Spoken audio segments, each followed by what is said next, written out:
ক্ষতিগ্রস্ত পরিবারের সাথে দেখা করতে আগামী 6 তারিখে শামশেরগঞ্জে আসছেন মুখ্যমন্ত্রী মমতা বন্দ্যোপাধ্যায়।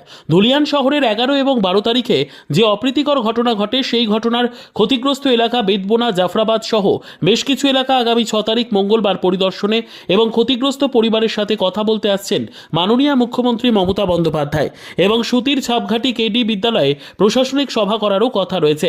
উক্ত প্রোগ্রামকে সাফল্যমণ্ডিত করে তোলার উদ্দেশ্যে বিধায়ক, ব্লক সভাপতি, পৌরপিতা এবং শাখা সংগঠনের জেলা সভাপতিদের নিয়ে জঙ্গিপুর লোকসভার সাংসদ খলিলুর রহমান ধুলিয়ান ডাকবাংলো অফিসে প্রস্তুতি বৈঠক করলেন।